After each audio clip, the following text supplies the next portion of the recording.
from the blackest corners of your mind, they call, pulling you deep into shadow, twisting your senses, keeping you from sleep.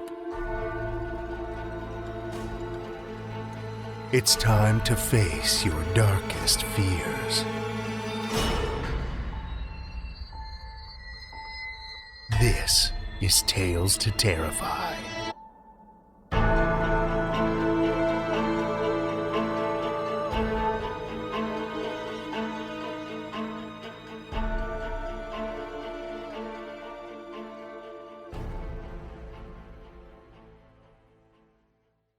Good evening, children of the night, and welcome to another Flashback.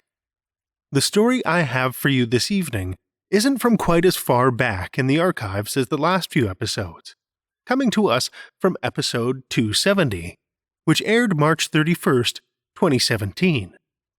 It's a heartbreaking little tale about a girl moving from the big city into the countryside with her mother and pet cat. One thing I always kind of loved about this one was the name of the story and the cat. The title sets up a very different expectation for the story than what we get, and the fact the author never feels the need to explain or even acknowledge the strangeness of the name lends, for me at least, an instantly believable quality to the tale.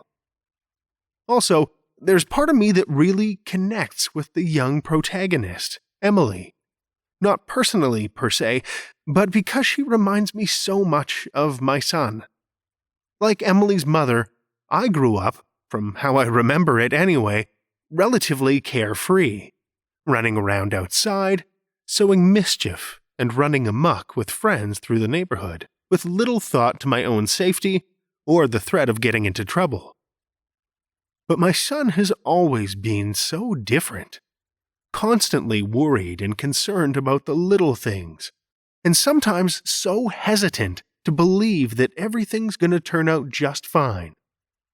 And I can relate to Emily's mother, because it absolutely drives me crazy sometimes. Just want him to run and play and be worry-free. There's plenty of time for stress later in life.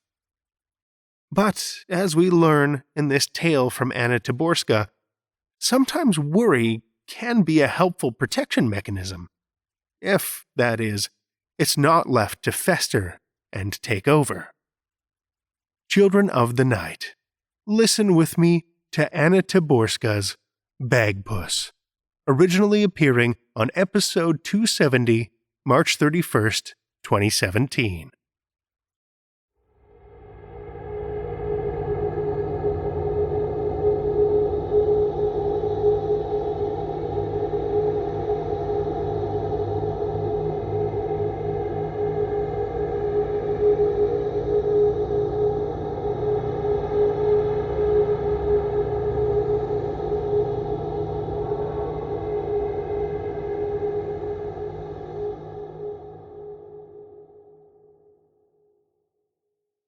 The train journey was exhausting. The removal company was going to deliver most of their things, but even the basics that Emily's mother had insisted they take themselves filled 3 heavy suitcases, a hold-all, and several ungainly plastic bags. Miraculously, they had managed to load everything onto the train before it departed, but Emily couldn't stop worrying about how they would get it all off at the other end. She almost dozed off during the long ride, but a horrible dream about not being able to get all the luggage off on time, of her mother disappearing and the train leaving with Emily and Bagpuss still on it, and taking them to a dark, deserted place where she got separated from Bagpuss and didn't know how to get home, woke her up, sweating and headachy. "What is it, dear?" asked her mother, in that tired, uninterested tone.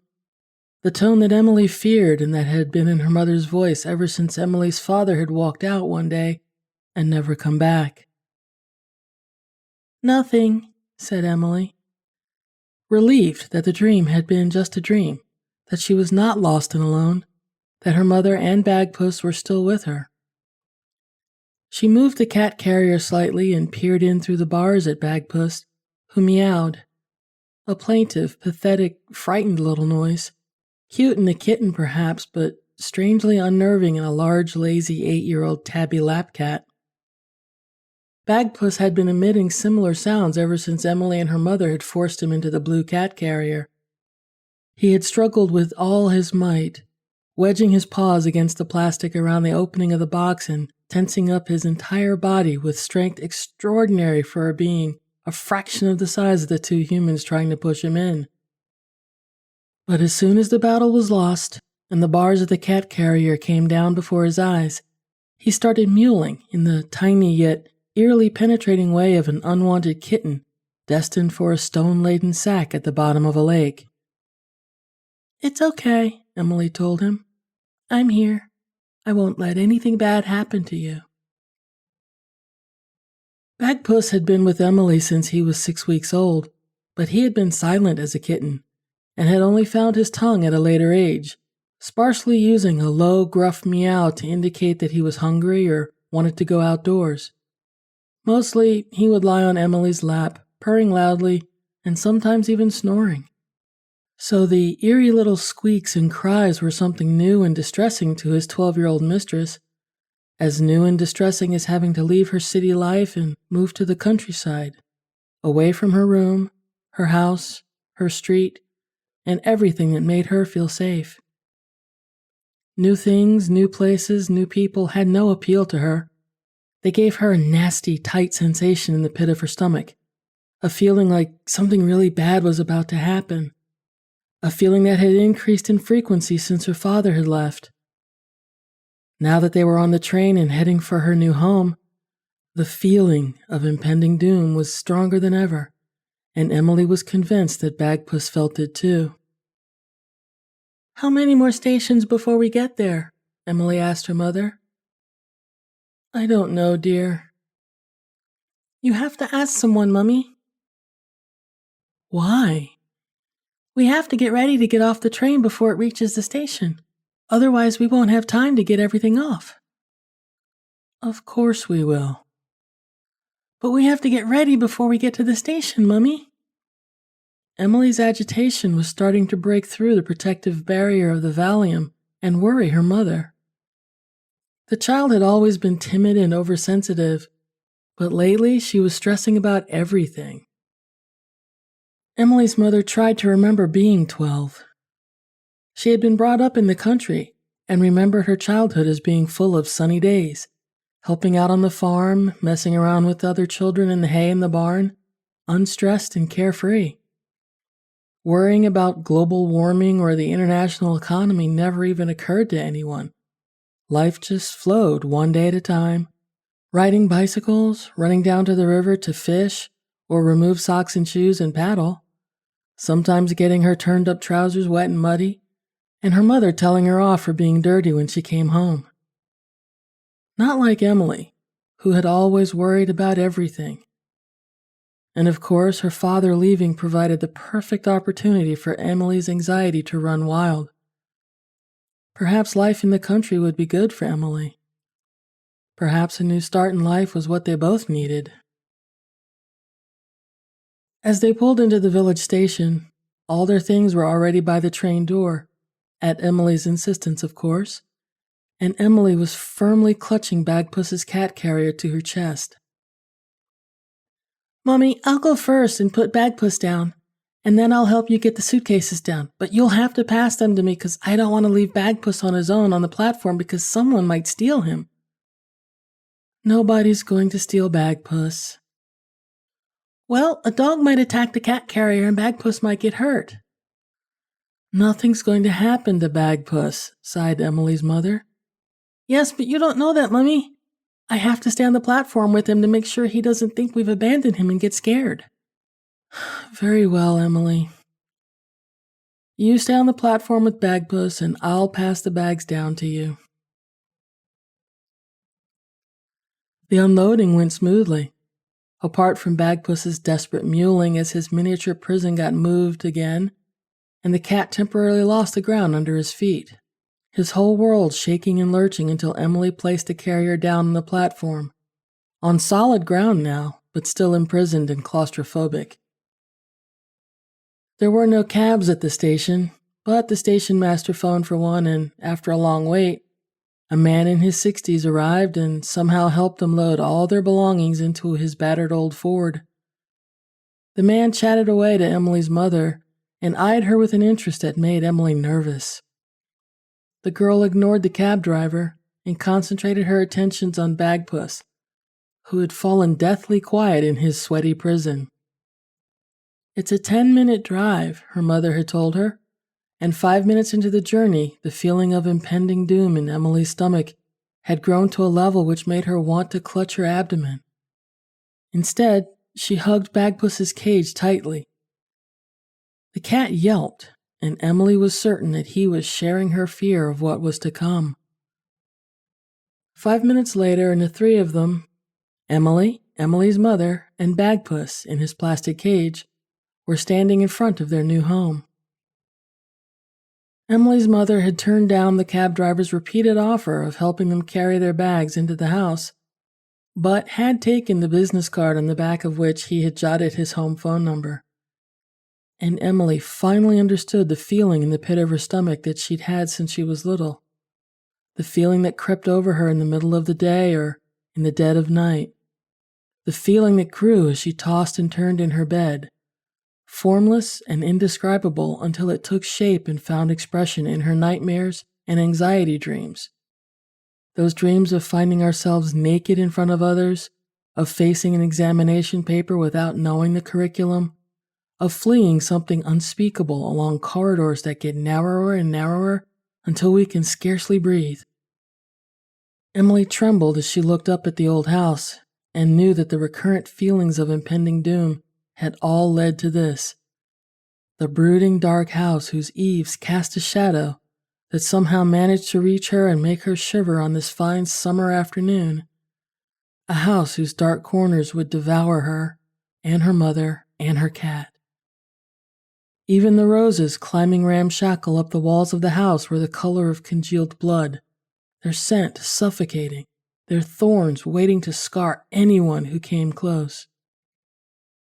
But worse still, worse than the house with its bloody roses and windows gaping like cataract-covered eyes, was the untamed expanse of land behind the house. A wasteland of strange plants and scents, overrun with bushes and moss, grass and meadow flowers, and beyond the wilderness, a dark tree line looming ominously on the horizon. Emily felt faint. All she had ever known were the familiar streets of the city in which she had lived all her life, streets with names that made sense and instilled a feeling of security. First Avenue, Second Avenue, Third Avenue. Streets which crisscross each other at reliable right angles, forming orderly squares with houses and shops where they intersected. Even the parks were safe. The grass neatly mown, the trees arranged symmetrically, planted evenly apart, their branches trimmed regularly so they could not grow into monstrous limbs which reached for you and tried to drag you into a scratching, deadly embrace. Emily was horrified by the vast, uncontrolled expanse of land behind the old house, grasses and sheaths of wild barley ready to impale anyone who ventured among them, tangled roots and prickly branches ready to curl themselves around an ankle and bring its owner crashing into the spider-infested undergrowth. Bagpuss mewed wildly in his cat carrier, no longer a tiny, pitiful squeal, but a feral, desperate cry, and threw himself against the bars, rattling the plastic cage so hard that Emily feared it would overturn and harm her pet.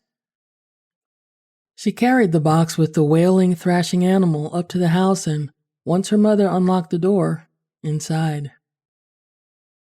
Emily made sure the front door was securely closed again, put down the cage, and opened it carefully.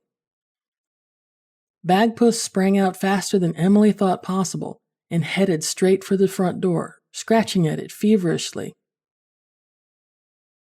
"You'd better let him out," Emily's mother told her. "I have to open the door in any case to bring our bags in." "But, Mummy..." "He'll be fine." "Okay, but I'll want to go with him. Don't you want to have a look around the house? Emily cast a fearful glance past her mother, at the murky hallway with doors leading off it, and the winding staircase leading up into darkness. Maybe later, she told her mother, and turned her attention back to the frantically meowing and scratching cat. As soon as Emily opened the front door, Bagpuss bolted out like the proverbial bat out of hell and took off down the porch steps. Bagpuss, wait! The cat reached the bottom of the steps and paused, looking around, sniffing the air, droopy whiskers and fluffy tail twitching nervously. Bagpuss had never known a world such as this.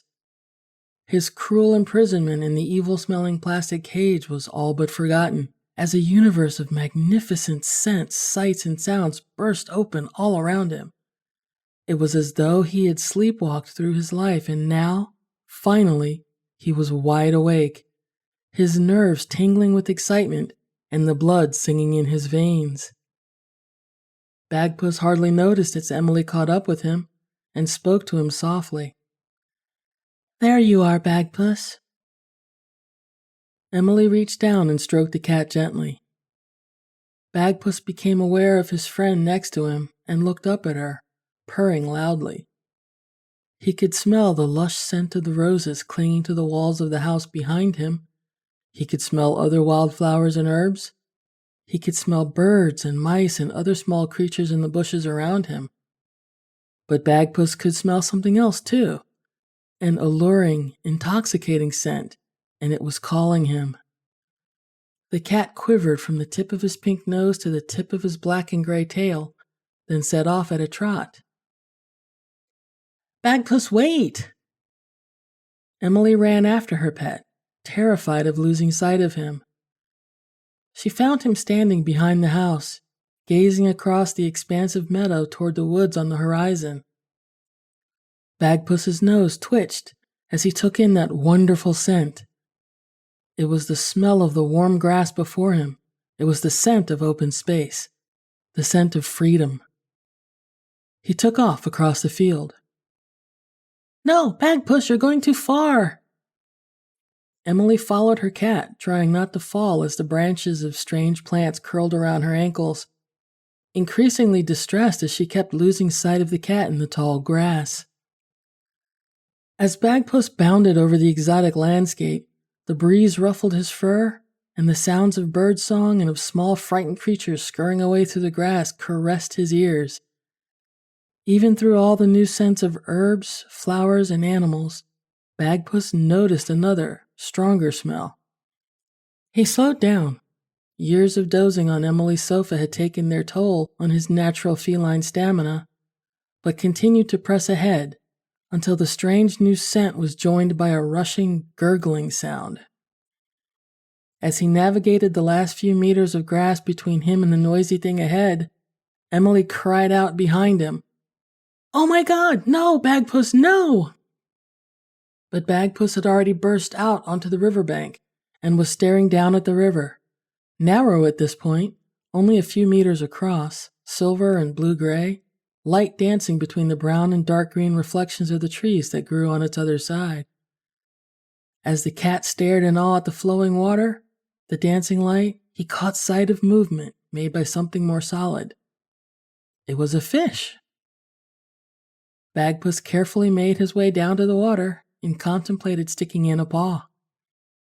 Bagpuss, no! In the second that it took Bagpuss to glance back at Emily, the fish was gone. Then Emily was picking him up, enveloping him gently in her arms, her scent familiar and soporific. You mustn't go near the river. It's not safe. Bagpuss was disappointed to be leaving the riverbank, but he was tired now, and after an initial half-hearted squirm, he allowed himself to be carried back to the house.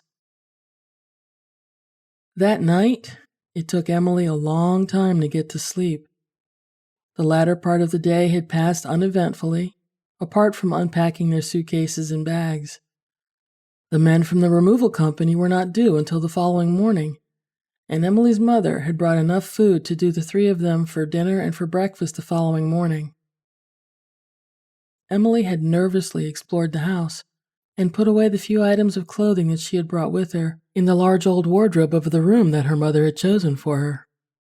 The room was somber enough during the day, but at night, darkness lay thick in its nooks and crannies, and the tree outside sent restless shadows scuttling over Emily's window and scratched at the glass panes when the breeze stirred it.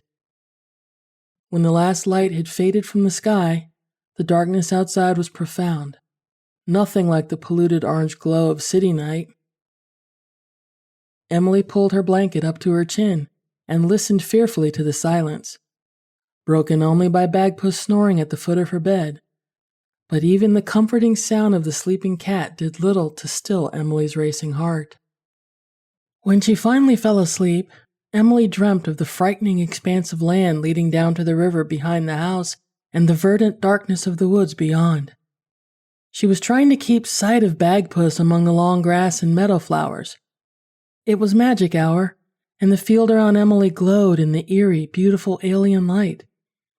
The smell of the flowers and wild herbs was at its strongest, the sultry remains of the hot day enhancing the various scents, making them intoxicating, stifling. "Bagpuss, wait!" As Emily hurried in the direction where she had just seen the tip of Bagpuss's tail disappear, she became aware that she was not alone out here with her cat. She slowed down, looking around nervously, and shrieked as a flash of dry lightning lit up the field and she spotted eyes in the grass, all around, watching her. Emily started to panic, glancing this way and that into the grass, and the hundreds of cornflowers stared back at her, their piercing cornflower eyes unnaturally blue in the strange light, staring at Emily suspiciously, accusingly, as if they knew something about her that she didn't know herself. Emily trembled, then, seeing her cat leaping over a clump of dandelions some way ahead, she moved to head off after him, but stopped again as an ear-rending screech silenced the insects in the grass nearby. Emily looked around fearfully. The screech came again, and that was when she saw the poppy. The flower stared at Emily, then swayed from side to side on its stem until it seemed to hemorrhage into a cockerel with a deep red plumage and a scarlet crest. As Emily watched, horrified, the thing continued to shake itself violently until its crest dripped blood, rending open its fear-poisoned beak and screaming at Emily until she turned and raced towards the river and the dark tree line beyond. As she ran, Emily noticed the single ears of wild barley growing here and there in the field. She tried to skirt around one, but skimmed it with her foot and stopped as the plant glistened with a golden hue. Emily stared as the plant bristled its husk angrily and, emitting a hollow rattling sound, ground itself into a golden hedgehog and ran from Emily, pricking the slender wild herbs that stood in its way. Emily clapped her hands to her temples and headed for the river, a terrible fear for Bagpuss rising within her. As soon as it had come, magic hour was over, and the last of the light bled from the sky. As Emily reached the bank of the river, she heard a loud splash, and she cried out, "Bagpuss! Bagpuss!" But there was no answer, no familiar meow, only a faint splash in the river some distance away. Emily stared into the inky depths of the river, and finally she saw Bagpuss, a little way off, his paws flailing helplessly as he tried to stay afloat.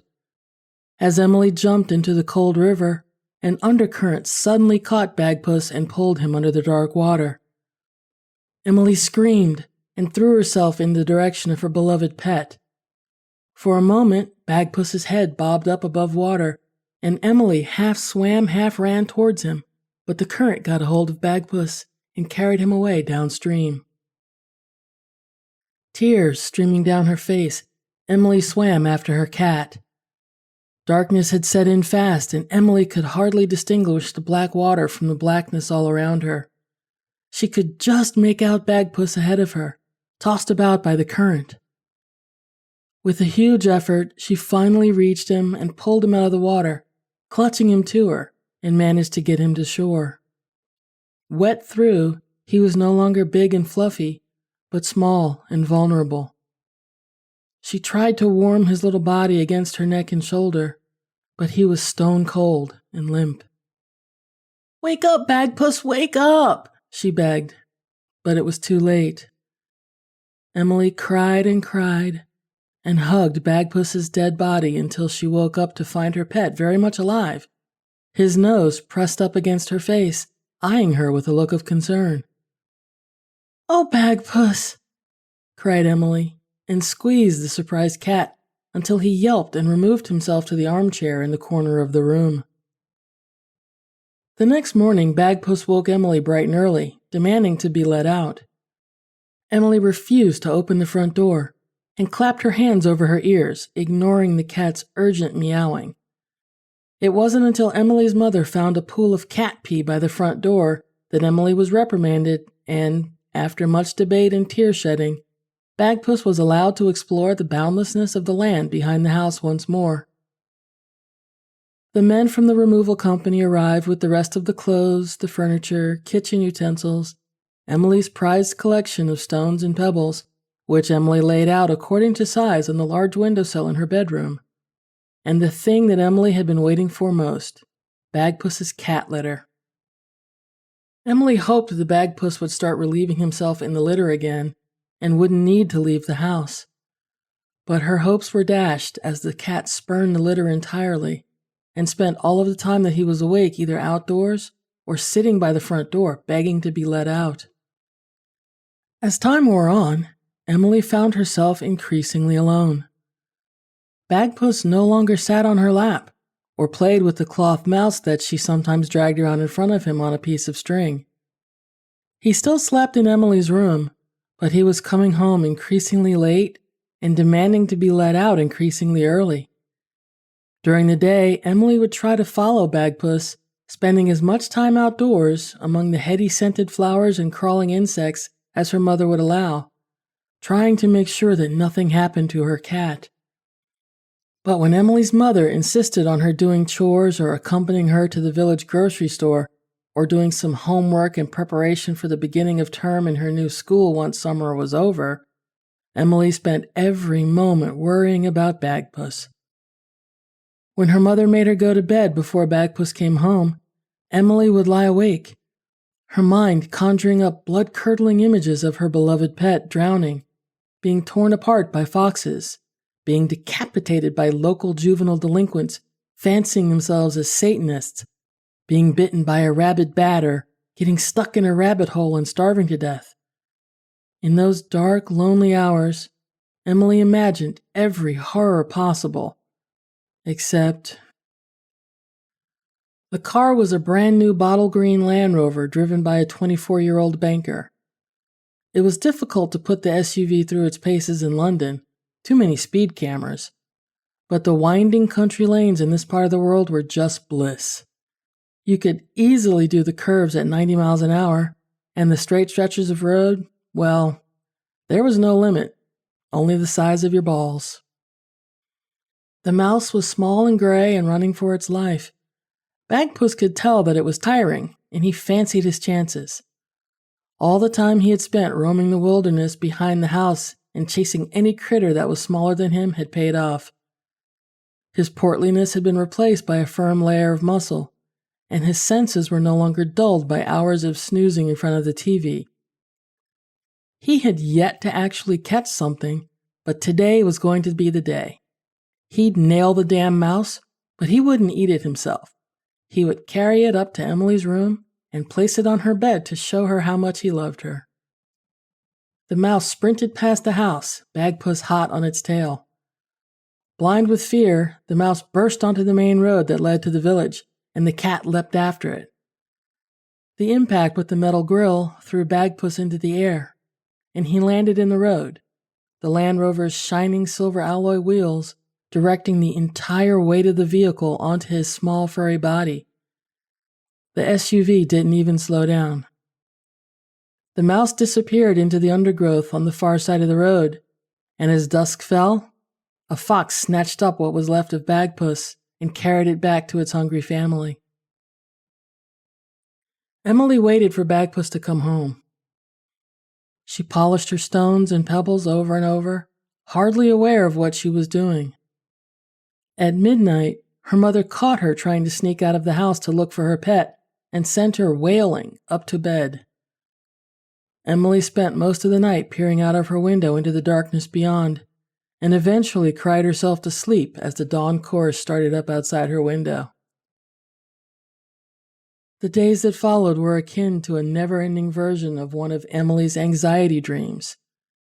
She spent every free moment of daytime wandering around the wilderness at the back of the house, calling Bagpuss's name. At night, the silence was unbearable. The tree outside her window scratched the glass like nails on a chalkboard, and the shadows in her room crowded around her menacingly. Ever since her father had left, Bagpuss had slept in Emily's room, his snoring making her giggle, but never keeping her awake for long. And, as with the time after her father left, Emily was in a permanent state of suspension, waiting rather than living, the anxious feeling in her stomach making her nauseous with dread. As Emily's anxiety grew, she developed a fear of being alone, especially at night. One night, when a strong breeze animated the tree in a particularly alarming way, she turned up in her mother's room and asked if she could sleep with her. "No," Emily's mother replied, her voice groggy with Valium-induced sleep. "You're far too old for that." Emily returned to her own room and cried the night away. About midday, she was woken by the sound of the phone ringing. She went downstairs and peered into the kitchen, where she could see her mother speaking on the telephone, her face disconcertingly lively, not at all like the tired, resigned face that Emily had grown accustomed to. Emily asked her mother who had called. "No one," her mother replied, looking embarrassed and quickly changing the subject. That day, Emily didn't go out to look for Bagpuss, but followed her mother around the house, even offering to accompany her to the grocery store. For the next few days, Emily went everywhere with her mother, and now sat watching tensely as her mother relaxed, reading a Mills and Boon novel after finishing the housework. Eventually, Emily's mother could stand her intent gaze no longer. "Shouldn't you be out looking for Bagpuss?" she asked. "He's not coming back," Emily replied morosely. "They never do." "What's that supposed to mean?" "Nothing." Emily dropped her gaze to the floor. "Well, why don't you call those nice girls we met at the grocery store the other day? I'm sure they'd love to play with you." "I'd rather stay here with you." "Well, you're going to need to find something to occupy yourself with by the weekend. I'm going out on Saturday." "What?" Emily looked like she'd been slapped in the face. "I'm going out on Saturday." "Don't look so shocked. I have a right to a life, you know." "Where are you going?" "To a dance." "Who with?" "Les." "Who's Les?"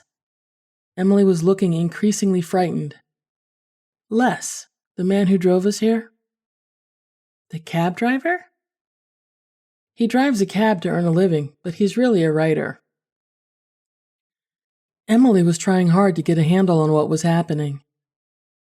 After a long pause, she asked, "Can I come?" "No, Emily, you can't come." "Fine," said Emily, and ran out of the room so that her mother wouldn't see the tears welling up in her eyes. Her mother was going to leave her. With the cab driver. First her father, then Bagpuss, and now her mother.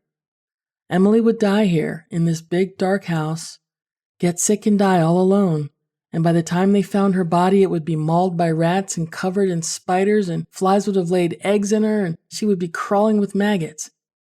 She had to stop her mother leaving. Emily put her coat on and headed out of the house. "Where are you going?" her mother came out of the sitting room. "I'm going to play with the kids we met at the grocery store." "Oh." Her mother was surprised by this sudden U-turn. Then again, Emily was almost a teenager now, and her strange, unpredictable behavior was probably just a symptom of her age. It was getting late by the time Emily returned from the internet cafe, hiding a bunch of printouts behind her back as her mother questioned her about what she had been doing with the girls from the grocery store. Emily seemed calmer at dinner than she had been for a while, and her mother was pleased that her new friends were helping her to get over Bagpuss's disappearance. But Emily was more anxious than ever, and that night she had the nightmare again.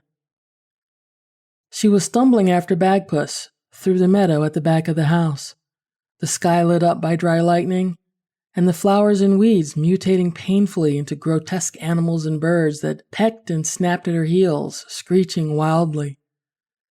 The sky grew darker, and as Emily reached the river, she heard a splash and threw herself into the inky water, crying out her pet's name. But as Emily reached the spot where her cat had gone under the water for the last time, as she dived down and grabbed him, it was not Bagpuss she pulled out of the murky depths. It was the pale-faced corpse of her mother. Emily screamed and woke herself up. She got out of bed and crept to her mother's room, standing silently for long minutes and listening to her mother's regular breathing as she slept.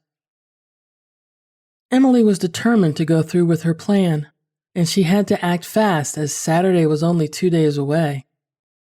The poison was easy enough to buy, as many of the rural houses had problems with rats, and the local store stocked a variety of rodent-killing products. Emily's research provided her with all the information she needed to carry out her plan. The idea had first come to her when she remembered a murder mystery she had seen on television.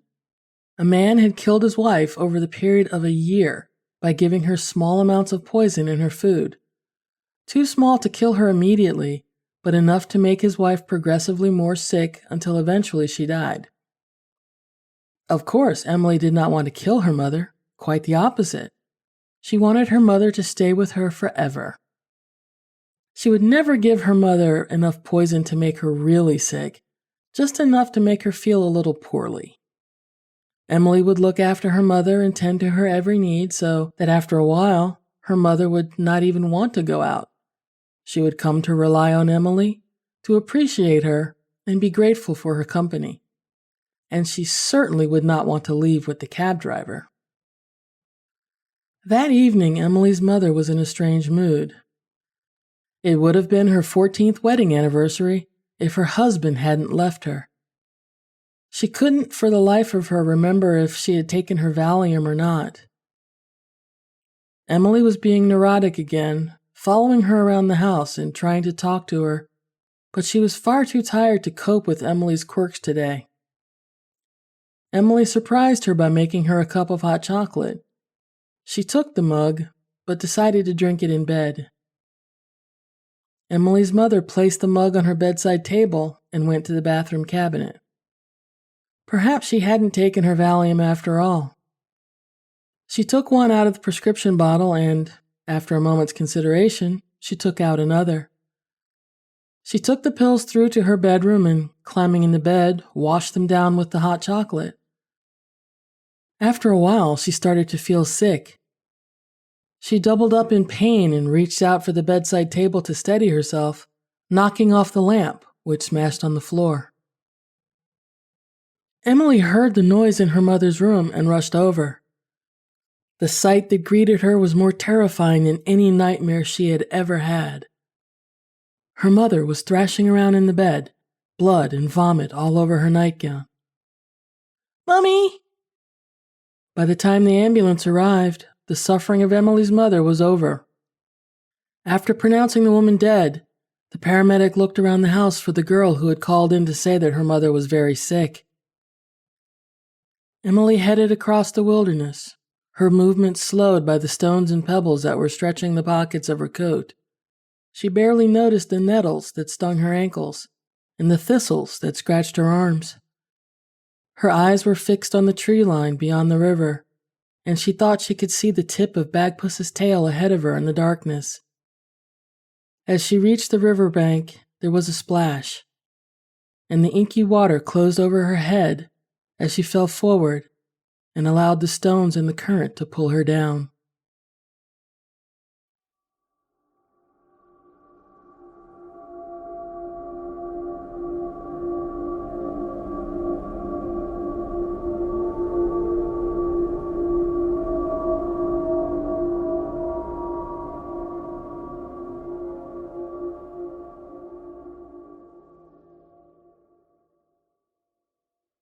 That was Anna Taborska's Bagpuss, as read by Summer Brooks. As always, to learn more about this story or to hear it in context of the full episode, it's a nice long one too, I've posted a link in the show notes. And until next time, children of the night, stay safe and stay sane.